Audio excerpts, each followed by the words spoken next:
नमस्कार साथियों, आज हमारी अलंकार की दूसरी कक्षा है जिसे हम देख रहे थे। यूथ कंपटीशन टाइम की जो बुक है परीक्षा पॉइंटर, इसमें से हम लोग अलंकार को देख रहे थे और अलंकार में भी हम लोगों ने पहली क्लास देख ली थी और आज की दूसरी क्लास है जिसमें हम पूर्व परीक्षा में आए हुए अलंकार से संबंधित प्रश्नों को देख रहे थे।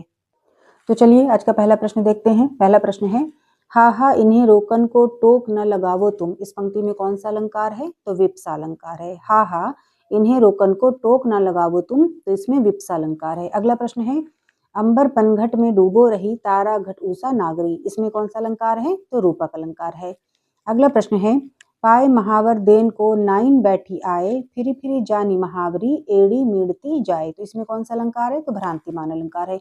ये सभी अलंकार के प्रश्न जो हम पढ़ रहे हैं ये पहले किसी न किसी परीक्षा में पूछे गए हैं, तो इसलिए आप लोग सभी ध्यान से सुनिएगा। कभी कभी पहले पूछे गए प्रश्न दोबारा से भी आ जाते हैं एग्जाम में।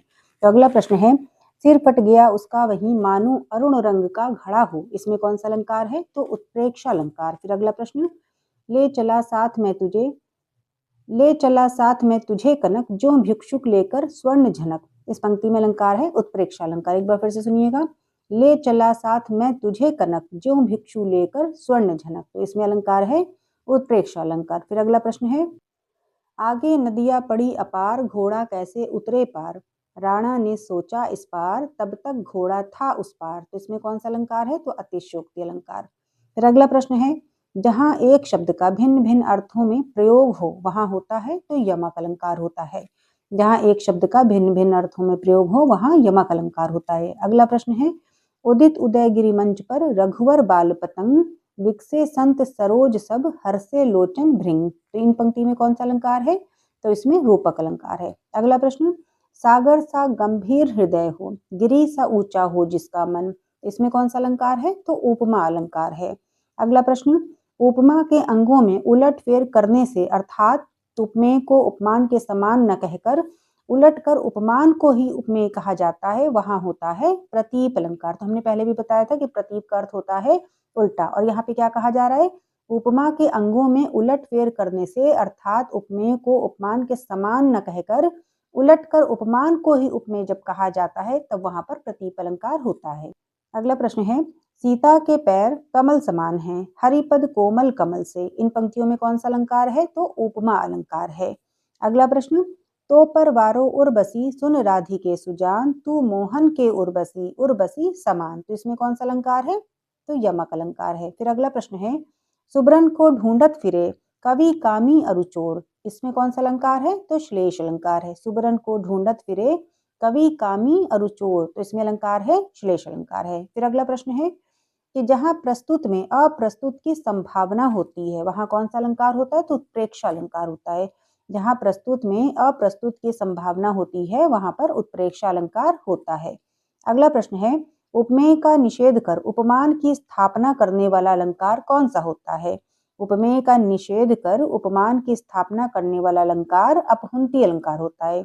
अगला प्रश्न है, नेत्र निमीलन करती मानो प्रकृति प्रबुद्ध लगी होने जलधि लहरियों की अंगड़ाई बार बार जाती सोने। तो इसमें कौन सा अलंकार है? तो मानवीकरण अलंकार है। देखिए यहाँ पर आप लोगों के सामने पेज है, इस पेज को आप लोग अपने अनुसार जूम करके बड़ा कर सकते हैं और आराम से बिल्कुल देख सकते हैं, और यदि किसी कार्य को कर रहे हैं तो भी आप बिल्कुल आराम से सुन सकते हैं इसको।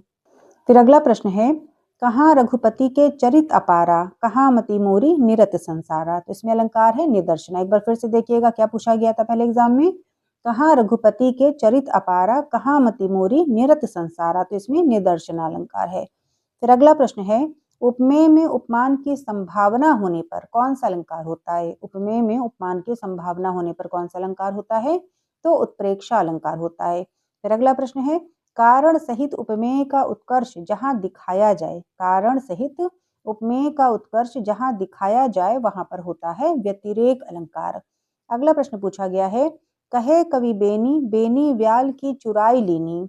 इस पंक्ति में कौन सा अलंकार है? तो यमक अलंकार है। कहे कवि बेनी बेनी व्याल की चुराई लेनी, तो यमक अलंकार है।